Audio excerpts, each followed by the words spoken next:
मैं यशवंत कुमार सह आचार्य हिंदी राजकीय वाणिज्य महाविद्यालय कोटा स्नातक वाणिज्य प्रथम वर्ष की सामान्य हिंदी पाठशाला में आपका स्वागत करता हूं।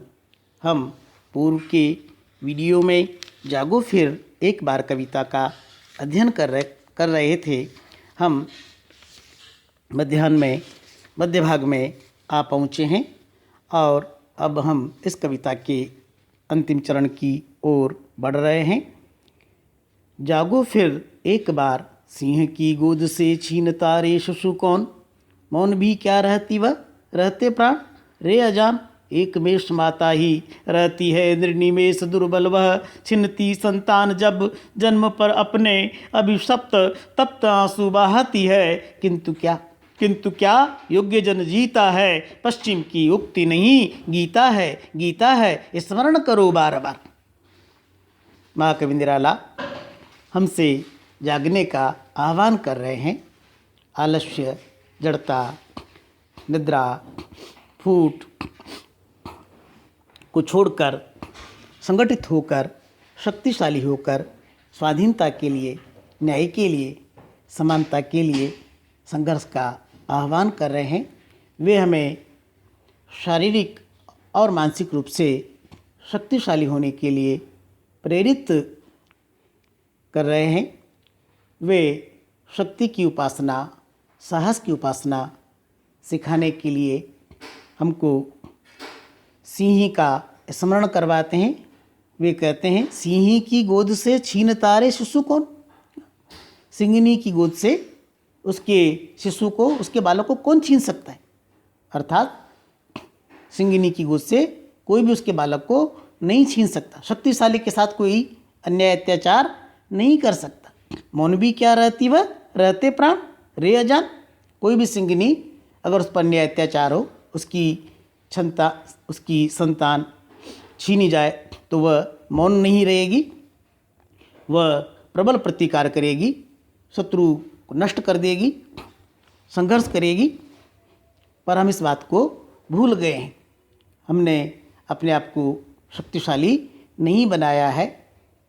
वे हमारा ध्यान मेष माता अर्थात भीड़ की ओर भी आकृष्ट करते हैं। भीड़ दुर्बल है, गतानुगतिक है, एक के पीछे एक चलने वाली है, दुर्बल है। इस कारण से उससे जब उसकी संतान बलि के लिए, आहार के लिए छीनी जाती है तो वह कुछ नहीं कर पाती, वह प्रतिकार नहीं कर पाती, क्योंकि उसने शक्ति की साधना नहीं की, उसने अपने आप को शक्तिशाली नहीं बनाया है, उसने जीवन के लिए मरना नहीं सीखा है, उसने संगठित होकर संघर्ष करना नहीं सीखा है, वह साहस और संघर्ष नहीं जानती।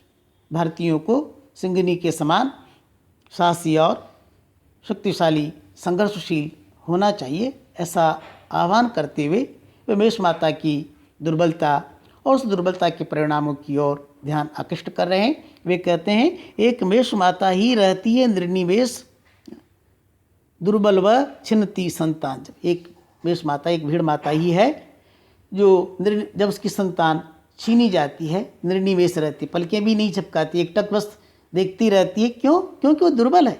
छिन्नती संतान जब जन्म पर अपने अभिशप्त तप्त आंसू बहाती, वो दुर्बल है। इसलिए जब उसकी संतान छीनी जाती है, उसकी प्रिय चीज उससे छीनी जाती है, तो अपने जन्म पर अभिशाप के गर्म आंसू बहाती है, दुखी होती है, पर प्रतिकार नहीं कर पाती, क्योंकि उसने अपने आप को शक्तिशाली और साहसी नहीं बनाया है। किंतु क्या योग्य जन जीता है। पर इसमें आश्चर्य की बात ही क्या है, जो योग्य होगा वही जिएगा।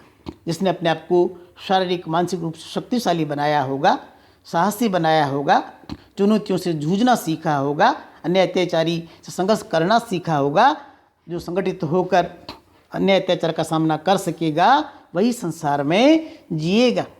इसलिए वे कहते हैं योग्य जन जीता है, पश्चिम की उक्ति नहीं गीता है स्मरण करो बार बार। जो योग्य होगा वही जिएगा। यह पश्चिम की उक्ति नहीं है, पश्चिम का कथन नहीं है। पश्चिम में जो डार्विन कहता है कि फिटेस्ट विल सर्वाइव, जो सर्वोत्तम होगा, योग्य होगा, वह जिएगा, ये पश्चिम की उक्ति नहीं है। पश्चिम से हजारों वर्ष पूर्व हमारे महाकाव्य, हमारे धर्म काव्य हमारे प्रेरणा काव्य गीता में इस कथन को बार बार दोहराया गया है कि जो शक्तिशाली होगा, जो योग्य होगा, वही जिएगा। गीता है, स्मरण करो बार बार। तुम भूल गए हो कि शक्तिशाली ही, सर्वोत्तम ही संसार में जिंदा रहेगा, जीवित रहेगा। इस प्रकार का महान उद्घोष महान ग्रंथ गीता में किया गया है। हमारे प्रेरणा ग्रंथ गीता में किया गया है। हमें उसका स्मरण करना चाहिए और अपने आप को शक्तिशाली, साहसी, संघर्षशील बनाना चाहिए, ऐसा आग्रह वे करते हैं। इसी को आगे बढ़ाते हुए पंडित जी कहते हैं, जागो फिर एक बार। वे हमको एक बार फिर से अपने गौरवमय अतीत का, राम और कृष्ण का, चंद्रगुप्त मौर्य और समुद्रगुप्त का, चंद्रगुप्त विक्रमादित्य का, स्कंदगुप्त का, प्रताप और शिवा का, महान गुरु गोविंद सिंह का, लाचित बरफुकन का स्मरण करने का आह्वान करते हुए कहते हैं कि हमको जागना चाहिए। पशु नहीं वीर तुम, समर शूर क्रूर नहीं। हमको जो है शक्तिशाली होना चाहिए, संगठित होना चाहिए, हमको संघर्षशील होना चाहिए, परंतु हमको ये भी स्मरण रखना चाहिए, पशु नहीं वीर तुम।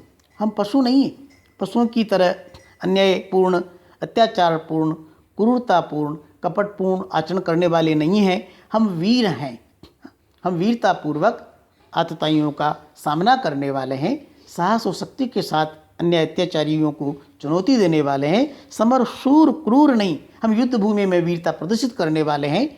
दीन दुर्बलों पर क्रूरता करने वाले, उन पर अन्याय अत्याचार करने वाले नहीं हैं।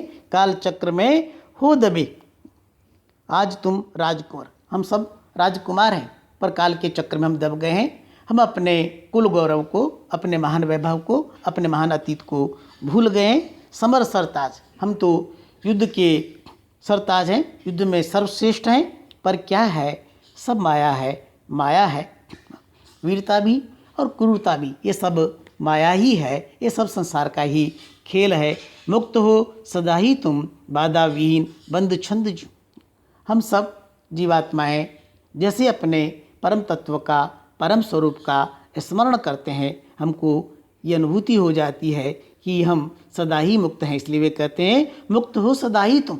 अगर तुम अपने ब्रह्म भाव को जान लो, अपने ब्रह्म भाव को उपलब्ध हो जाओ, तो तुम जो है सदा ही मुक्त हो, सब प्रकार के बंधनों से मुक्त हो। बाधा विहीन बंध छंद जो, जिस प्रकार से जो नवीन छंद है सब प्रकार की बाधाओं से मुक्त हो गया है, उसी प्रकार से हम सब प्रकार की बाधाओं से मुक्त होकर समानता, स्वाधीनता, बंधुता के लिए संघर्ष कर सकते हैं। एक न्यायपूर्ण मानवीय समाज की रचना कर सकते हैं। डूबे आनंद में सच्चिदानंद रूप, महामंत्र ऋषियों का अणुओं परमाणुओं में फूका हुआ। वे हमारे महान ब्रह्म भाव को जागृत करते हुए कहते हैं, डूबे आनंद में सच्चिदानंद रूप। तुम तो जो है आनंद में डूबे हुए परमात्मा का ही दूसरा रूप हो। महामंत्र ऋषियों का अणुओं परमाणुओं में फूका हुआ। ये जो महान मंत्र है कि वो जो ब्रह्म है तुम्हारे ही भीतर है। ये जो महान मंत्र है तो ब्रह्म तुम्हारे ही भीतर है, वह ऋषियों के द्वारा तुम्हारे अणुओं परमाणुओं में फूका हुआ है तुमको, और तुम्हारी चेतना में यह बहुत गहरे तक बैठा हुआ है कि हम महान परमात्मा के ही अंश हैं। है नश्वर तुम हो महान, तुम सदा हो महान। हमारे महान ऋषियों ने हमको सदैव ये पाठ पढ़ाया है कि मनुष्य मात्र महान है क्योंकि वो परमात्मा का अंश है नश्वरता, ये दीन भाव, कायरता, कामपरता। जब हम ब्रह्म भाव से परिपूर्ण हो जाते हैं, अपने ब्रह्म भाव की अनुभूति करते हैं, अपनी महानता का, मनुष्यता का स्मरण करते हैं, तब हम ये जानते हैं है नश्वर ये दीन भाव, कि मैं कुछ नहीं हूँ। इस प्रकार का जो दीनता का भाव है वो नश्वर है, थोड़ी देर का ही भाव है। कायरता, कामपरता, उसी प्रकार से मैं मर जाऊंगा। इस कारण से युद्ध भूमि से पीठ दिखाना, संघर्ष से घबराना और विषय वासना में डूब जाना, ये भाव भी नश्वर हैं, नष्ट होने वाले हैं। ब्रह्म हो तुम। हम दीनता के भाव से, कायरता और कामपरता के भाव से ऊपर उठकर ब्रह्म भाव की अनुभूति करने वाले हैं, अपने ब्रह्ममय स्वरूप को जानने वाले हैं, हमको अपने उस ब्रह्म भाव का, ब्रह्ममय स्वरूप का स्मरण करना चाहिए। पद रज भर भी है नहीं पूरा यह विश्व भार, जागो फिर एक बार। जैसे ही हम अपने ब्रह्म भाव का, ब्रह्म स्वरूप का स्मरण करते हैं, तब हम ये जानते हैं कि सारे संसार का जो उत्तरदायित्व है, सारे संसार का जो भार है, वह हमारे पैर की धूल के बराबर भी नहीं है, अर्थात हमारे लिए कुछ भी नहीं है। हम संसार की बड़ी से बड़ी जिम्मेदारी ले सकते हैं, संसार के बड़े से बड़े उत्तरदायित्व का निर्वाह कर सकते हैं, संसार की बड़ी से बड़ी चुनौती का सामना कर सकते हैं, यदि हम अपने भीतर छिपे हुए शिव तत्व को, हम ब्रह्मास्मि के भाव को, उस ब्रह्म स्वरूप को अनुभव करें। और वो ब्रह्म स्वरूप की अनुभूति कब होती है? इसको हमारी परंपरा ने बहुत ही सुंदर ढंग से कहा है, परदारेषु मातृवत परद्रव्येषु लोष्टवत आत्मवत सर्वभूतेषु ये पश्यति स पंडित। पराय स्त्री को माता के समान, पराय धन को मिट्टी के समान, और सभी प्राणियों को जो अपने समान समझता है वही ज्ञानी। और हमारी परंपरा में ज्ञान का अर्थ है अपने ब्रह्म भाव को जानना। और जिस दिन हम ब्रह्म भाव को जान जाते हैं, न हम अन्याय करते हैं, न हम अन्याय सहते हैं, हम क्रूर नहीं होते, हम वीर होते हैं, हम समर शूर होते हैं, हम पशुता से ऊपर उठकर मनुष्यता के नवीन लोक का निर्माण करते हैं, मनुष्यता के नवीन संसार का निर्माण करते हैं। हम सब इस काव्य रचना को पढ़ने के पश्चात, सुनने के पश्चात, अध्ययन के पश्चात अपने भीतर सोए हुए वीरत्व के भाव को, शक्ति के भाव को, ब्रह्म भाव को जागृत करेंगे और भारत के नवनिर्माण में जुटेंगे। इसी मंगल कामना के साथ मैं अपनी वाणी को विराम देता हूँ। जय हिंद, जय भारत।